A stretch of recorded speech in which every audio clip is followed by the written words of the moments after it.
2025 भर्तियों का वर्ष आज ही सुनिश्चित करें अपना सिलेक्शन और डाउनलोड करें तैयारी कर लो ऐप। नमस्कार, एजुकेशन नगरी में आपका स्वागत है और मैं हूं आपके साथ विनीत। राजस्थान में पशु परिचर में नॉर्मलाइजेशन को लेकर अभी भी बवाल मचा हुआ है।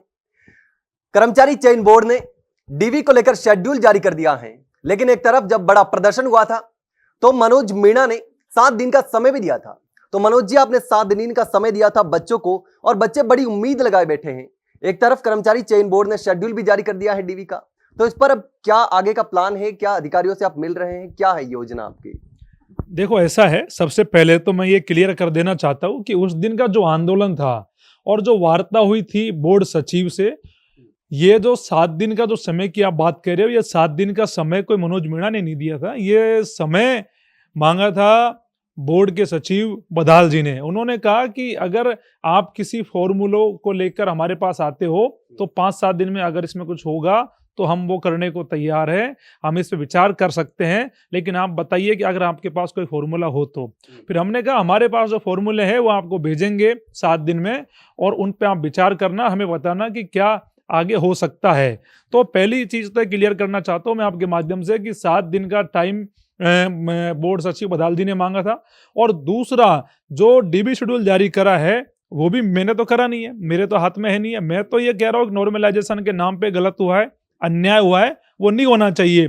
तो एक बात आप समझिए, जब बोर्ड के सचिव खुद इस बात को कह रहे थे कि हम नहीं चाहते थे नॉर्मलाइजेशन हो इस भर्ती में, मतलब नॉर्मलाइजेशन के फॉर्मूले के साथ में गलत हो रहा है, चेयरमैन साहब भी कह रहे थे कि इसमें अन्याय हो जाएगा, उसके बाद भी इन्होंने नॉर्मलाइजेशन का फॉर्मूला लगाते हुए परिणाम जारी करा और अन्याय हुआ। तो जब इनको लगा कि अरे गड़बड़ तो बड़ी हुई है, ये घोटाला तो बड़ा हुआ है, तो इन्होंने आनन फानन में जल्दबाजी में डीबी शेड्यूल जारी कर दिया, जिससे बच्चे कोई बड़े प्रदर्शन ना करे और कोई दबाव हम पे ना बढ़े। तो जब क्या है कि कोई व्यक्ति कोई गलती करता है ना, तो उस गलती को छिपाने के लिए वो दूसरी गलती करता है। तो कर्मचारी चयन बोर्ड भी उसी प्रकार से काम कर रहा है कि नॉर्मलाइजेशन की गलती को छिपाने के लिए वो इस भर्ती प्रक्रिया में आगे बहुत तेजी से बढ़ रहा है। नहीं, राजस्थान के इतिहास में चाहे आरपीएससी हो चाहे आरएमएसएस भी हो, कोई भी भर्ती परीक्षा में इतने जल्दी डीवी का शेड्यूल जारी नहीं हुआ है। मैं दावे से कह रहा हूं आपसे, आप मेरे को बता दीजिए अगर ऐसा हुआ हो तो। इतिहास में कभी नहीं हुआ। लेकिन कर्मचारी चयन बोर्ड यहां गलत है। उनको पता है कि नॉर्मलाइजेशन का जो झोल है, जो भ्रष्टाचार है, वो बहुत बड़ा है। अगर इस पे आने वाले दिनों में कोई आंदोलन हुआ और इन बच्चों ने कोई बड़ी लड़ाई लड़ी तो सारे लोगों को पता लग जाएगा कि नॉर्मलाइजेशन के नाम पे बच्चों के साथ में कितना बड़ा धोखा हुआ है। तो ये तो कर्मचारी चयन बोर्ड अपनी गलती को छुपाने के लिए डीवी शेड्यूल जारी कर रहा है।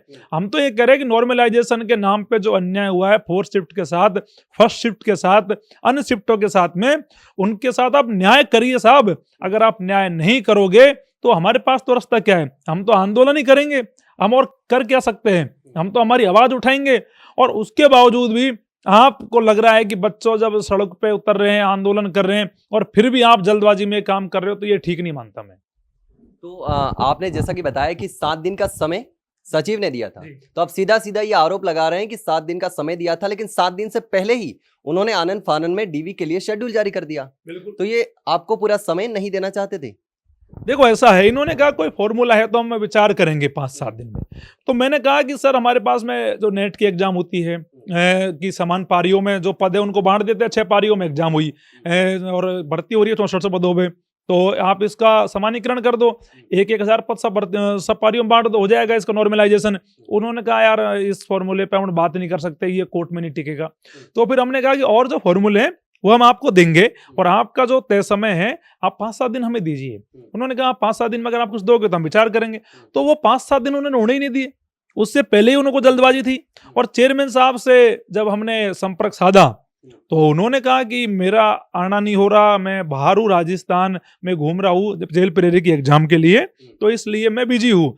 लेकिन उन्होंने कहा कि अगर आपके पास फिर भी कोई ऐसा कोई बात करने को कोई फैक्ट है, कोई तथ्य है, तो मैं आपको बुलाऊंगा। उन्होंने कल का कहा हुआ है मेरे को बुलाने का, तो अगर कल वो समय मेरे को देते हैं, बुलाते हैं, तो जो भी हमारे 3-4 लोग हैं जो स्टडी करी है जिन्होंने इस फॉर्मूले के ऊपर, उन पे हम बात करने जाएंगे, उनको समझाएंगे कि आप इस प्रकार से क्यों कर रहे हो, इतनी जल्दबाजी क्यों कर रहे हो, इतना बड़ा अन्याय क्यों कर रहे हो। और ये सब एक बात समझिए आप, ये बहुत प्रायोजित तरीके से हुआ है। जैसे डीवी शेड्यूल जारी हुआ, जैसे ही राजस्थान में छुट्टी आ गई, 3-4 दिन का राजस्थान बंद है, सारे सरकारी कर्मचारी छुट्टी पे है, सारा सेक्रेटरीट बंद है, सब बंद है। तो मैं मंत्री जी के पास गया, जोगराम जी के पास, वो यहाँ आए और निकल गए। उनके विभाग ने, स्टाफ वालों ने बताया कि वो तो 2-3 दिन में लौटेंगे। फिर जो विभागीय जो अधिकारी है, जो विभाग के सेक्रेटरी है, तो हम उनसे मिले कैसे? विभाग की छुट्टी है ना, कहाँ जाए, किससे मिले? मुख्यमंत्री जी मिलने को तैयार नहीं है।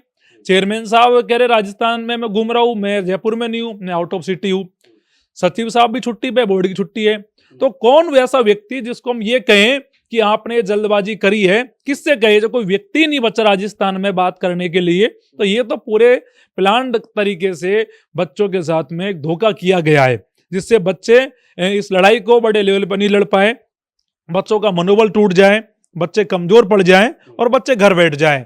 तो ये तो सोची समझी एक साजिश के तहत बोर्ड के लोगों के द्वारा इस प्रकार का कार्य किया जा रहा है। और देखो, मैंने कई सारी बातें बताई है चेयरमैन को। उन्होंने कहा है कि इस पे बहुत सारी चीजें हैं, आप आओगे तो हम आपको भी बताएंगे। आप बच्चों को भ्रमित भी कर रहे हो कि ये डाटा है वो झूठ है। तो मैंने कहा साहब, मैंने सचिव साहब को भी कहा है, अगर हमारे पास कोई डाटा गलत है तो आप हमें करेक्ट करो। भाई, हम जो कह रहे हैं 4th शिफ्ट में बच्चे पास नहीं हुए, अगर मान लो बच्चे पास हुए तो आप उनका डाल दो, ये बच्चे पास हुए, या तो हम गलत हो जाएंगे या आप सही हो जाओगे, तो आप सही तो करो। लेकिन अभी जो इन्होंने जो डीबी शेड्यूल जारी करा है 1.25 गुना छात्रों का, उसमें आप देखिए कि फर्स्ट शिफ्ट के बच्चे हैं 760 यानी 7.85%, सेकंड के 1264, थर्ड के 1805 और फोर्थ के कितने 637, 6.58%, और सब 6 शिफ्ट के कितने 3300। ये इतने बच्चे इन्होंने पास करे, यानी 18.91%, यानी इतने बच्चे 6 शिफ्ट में पास हो रहे हैं। फोर्थ में, फर्स्ट में बच्चे पास ही नहीं हो रहे, फर्स्ट में भी नहीं है। तो इन्होंने जो शेड्यूल जारी करा है ये 9677 बच्चों का, आप इसमें बताइए कि बच्चे कहाँ हैं? जब ये 1 गुना का रिजल्ट आएगा तो फर्स्ट और फोर्थ में तो ये भी नहीं बचेंगे, ये भी गायब हो जाएंगे। और जब साहब अभी एक बच्चे की उम्र वायरल हो रही थी, उसमें 145 नंबर लाने वाला बच्चा फेल हो रहा है 150 में से। तो क्या, जो भैया बताओ मेरे को, क्या 150 में से 150 लाएगा वही पास होगा क्या? ऐसी राजस्थान में क्या पूरे देश में फिर पहली एग्जाम होगी, जो पूरे नंबर लाओ तो पास, नहीं तो फेल? तो ये बहुत बड़ा एक इनजस्टिस है और बहुत बड़ा ये एक फर्जीवाड़ा है, जिसपे सरकार को और बोर्ड को विचार करना चाहिए। और इनके पास कोई जवाब नहीं है, ये जवाब देने की स्थिति में नहीं है, इसलिए इन्होंने देखा 4 दिन की छुट्टी है, फटाफट डीबी शेड्यूल जारी करो, पल्ला झाड़ो और बच्चों से बचो। ये सारा तरीके से किया जा रहा है। तो जैसा कि आपने बताया कि अधिकारियों ने समय ही नहीं दिया, तो आप बीच में आपने मिलने का प्रयास किया, अधिकारियों से मिले, आप गए, जैसा कि आप बता रहे हैं कि अब मिलने का समय दिया है, अब कल जाके मिलेंगे, तो बीच में आपने प्रयास किया कि अधिकारियों से बात करें या फिर उनकी तरफ से कोई रेस्पॉन्स आया हो? देखो, ऐसा है, अधिकारियों से मिलने का प्रयास हम कर रहे थे लेकिन समय नहीं मिला, और फिर छुट्टी आ गई। अब अधिकारी छुट्टी के समय तो घर होते हैं ना, कौन अधिकारी कहेगा मेरे घर आके मिलो? कहेंगे ना भाई वर्किंग डे मिलेंगे, वर्किंग डे ही नहीं है। अब मंत्रियों के लिए तो कोई वर्किंग डे नहीं होता, मंत्री तो 24 घंटे के लिए होते हैं। लेकिन वो जोगराम कुमावत जी के पास मैं गया, कल मैं जाके आया उनके आवास पे, जोगराम कुमावत जी वहाँ ही नहीं है। वो कह रहे हैं कि मैं क्षेत्र में हूँ। तब जो 2 दिन का समय दिया उन्होंने, 2 दिन बाद में फिर जाऊंगा, फिर उनसे कहूंगा कि ये कौन सा रिजल्ट आपने तैयार किया है, कौन सा फार्मूला लगाया है, आप बच्चों को समझा दीजिए, मुझे नहीं, बच्चों को समझा दीजिए जो भी आपने किया है। और मंत्री जी से मैंने तीखे सवाल पूछे, एक्स पे भी उनको मैंने पूरा लिखा है कि आपने इस प्रकार से ये रिजल्ट जारी कर दिया आपके विभाग का और आपको कुछ पता ही नहीं है, कैसे मंत्री हो आप? तो जवाब तो मैं मांगूंगा। तो आपने बताया जैसा कि मुख्यमंत्री की तरफ से भी कोई रिस्पॉन्स नहीं मिला, वो भी सुनने को तैयार नहीं है, मंत्री सुनने को तैयार नहीं है।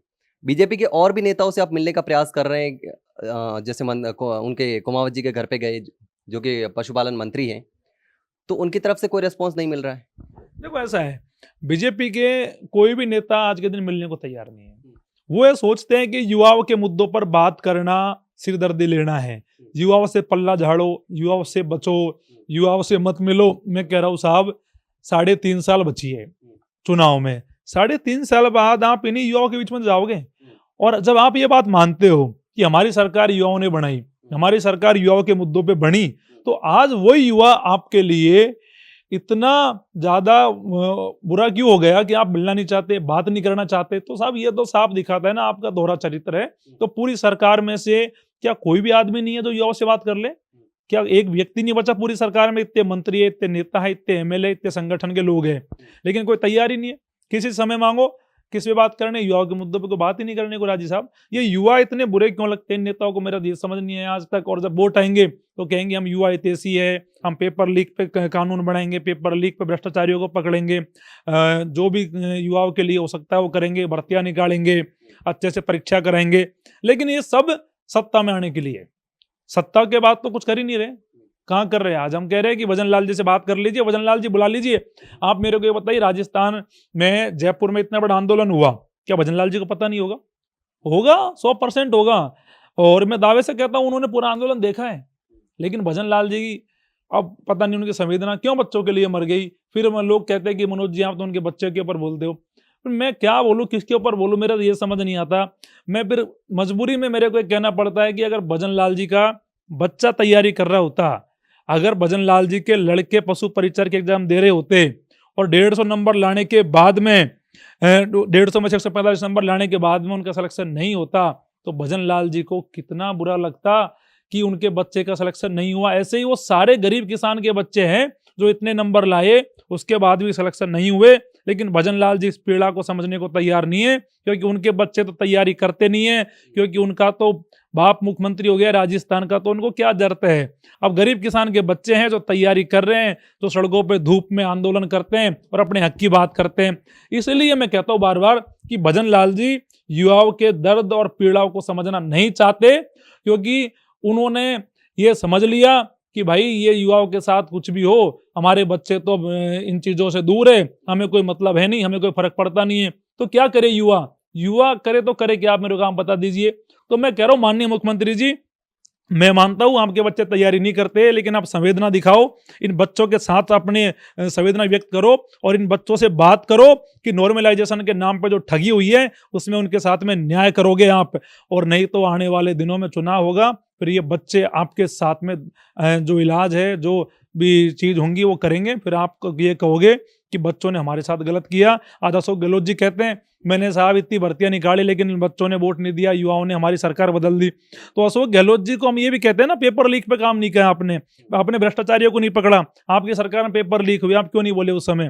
तो गहलोत जी का उसका जवाब थोड़ी आज भी नहीं है। तो गहलोत जी ने जो काम किए वो भुगतने पड़े ना उनको, उनकी सत्ता चली गई। तो ये चीज आगे देखने को मिलेंगी, लेकिन ये समझ ही नहीं रहे इस बात को। हाँ, जैसे कि आप पिछली सरकार पर भी आरोप लगा रहे हैं, लेकिन हाल ही में आप नेता प्रतिपक्ष टीकाराम जूली और गोविंद सिंह डोटासरा से भी मिले हैं जो कि विपक्ष में हैं। तो वो किस तरीके से आपका सहयोग करने का उन्होंने आश्वासन किया और किस तरीके से इस मुद्दे को उठा सकते हैं? और वो आपको बात भी हुई होगी, कोई जवाब दिया होगा कि युवाओं के मुद्दों पर हम इस तरीके से उठाएंगे? देखो ऐसा है, टीकाराम जूली नेता प्रतिपक्ष है राजस्थान के, और उनका कर्तव्य है कि राजस्थान के युवाओं के मुद्दों को, आम जन के मुद्दों को, गरीबों के मुद्दों को वो सरकार तक पहुंचाए। वो विपक्ष के नेता है। तो मेरा ऐसा मानना था कि जो युवाओं की समस्या है, जो नॉर्मलाइजेशन की बीमारी है, जो ये पशु परिचर भर्ती में अन्याय हुआ है, इस पर उनसे मिलना चाहिए। और मैं मेरे युवा साथियों के साथ में कल उनके घर पे मिलने गया, उन्होंने हमसे मुलाकात करी और वो इतने सहज स्वभाव सरल व्यक्ति है। उन्होंने कहा कि यार ये सब हमारे बच्चों की तरह हैं और बहुत बड़ा अन्याय हुआ है। उन्होंने मेरे से कहा कि मनोज जी हम कोशिश करेंगे कि बच्चों के साथ न्याय हो, और मैं और हमारी पूरी पार्टी आपके साथ खड़ी है, बच्चों के साथ खड़ी है। और आपने देखा होगा उन्होंने ट्विटर पर भी ट्वीट करके पशु परिचर भर्ती के परिणाम में हुए अन्याय के खिलाफ अपना दुख व्यक्त किया और भजन लाल जी से कहा, राजस्थान सीएमओ से सवाल पूछे क्योंकि इस भर्ती में इस प्रकार का घोटाला क्यों हुआ है, आप जवाब दीजिए। तो उन्होंने तो कम से कम हमें सुना और उस मुद्दे को सरकार तक पहुंचाने का काम करा जो उनका काम है। और हम कांग्रेस के नेता प्रदेश अध्यक्ष गोविंद सिंह डोटासरा से भी मिले, उनको भी हमने कहा कि आप राजस्थान में विपक्ष की पार्टी के अध्यक्ष हो तो आप युवाओं के साथ आओ और पूरी कांग्रेस को युवाओं के साथ लाओ। जहां युवाओं के साथ अन्याय हो रहा है तो आप युवाओं के साथ बोलिए साहब। तो उन्होंने भी पूरा आश्वस्त किया कि पूरी कांग्रेस मनोज आपके साथ लड़ेगी और आप युवाओं के लिए लड़ो, हम आपके साथ हैं। और जो ये मुद्दा है इस पर हम माननीय मुख्यमंत्री तक बात करेंगे, अधिकारियों से बात करेंगे। इसमें जो गलत हुआ है, जो अन्याय हुआ है, इस पर हम कोशिश करेंगे कि बच्चों को न्याय मिले। इसको लेकर हमारी भावना बच्चों के साथ में, तो कम से कम अच्छा तो लगा कि वो लोग सुन रहे हैं। उनका क्या करे, बीजेपी के लोगों को तो सुन ही नहीं रहे, जो मिलना ही नहीं चाहते। कम से कम उन्होंने मिलने का समय तो दिया, कम से कम बात तो सुनी, उन्होंने कम से कम युवाओं के लिए भावना तो व्यक्त करी। तो साहब ऐसा है, ये लोकतंत्र की खूबसूरती है कि हर आदमी प्रयास करता है अपनी बात पहुंचाने का। उन्होंने हमारी बात को सुना और देखते हैं आगे कितना साथ मिलता है। लेकिन मैं कह रहा हूँ सत्ता पक्ष के लोगों को भी मिलना चाहिए। हम कोई भजनलाल जी को दुश्मन थोड़ी है। भजनलाल जी ने ऐसा थोड़ी है कोई भाई मनोज मीणा का कोई खेत जोत लिया हो या मेरे को भैंस खोल ले गया भजनलाल जी मेरे पड़ोस के हैं साहब, भरतपुर के हैं, मैं दौसा का हूँ। हमारे जिले की सीमाएं मिलती है भजनलाल जी का जो जिला है उससे। भजनलाल जी से हम कोई वो थोड़ी नफरत करते हैं। भजनलाल जी एक गरीब घर से आते थे, पिछड़े घर से आते थे, एक ऐसे व्यक्ति जिन्होंने संघर्ष किया। लेकिन मेरे समझ नहीं आता कि उसके बावजूद भी भजनलाल जी युवाओं से क्यों दूर होते जा रहे हैं, क्यों युवाओं की सुनवाई नहीं कर रहे। मैं तो कहता हूँ भजनलाल जी युवाओं के लिए सुनेंगे, युवाओं के लिए काम करेंगे, तो सबसे पहले साहब मैं जाऊंगा भजनलाल जी के पास मिठाई का डब्बा लेके युवाओं की तरफ से कि साहब आपने पशु परिचर भर्ती में अन्याय हुआ, आपने हमारी बात सुनी, आपने युवाओं के साथ न्याय किया, तो हम आपको धन्यवाद देते हैं।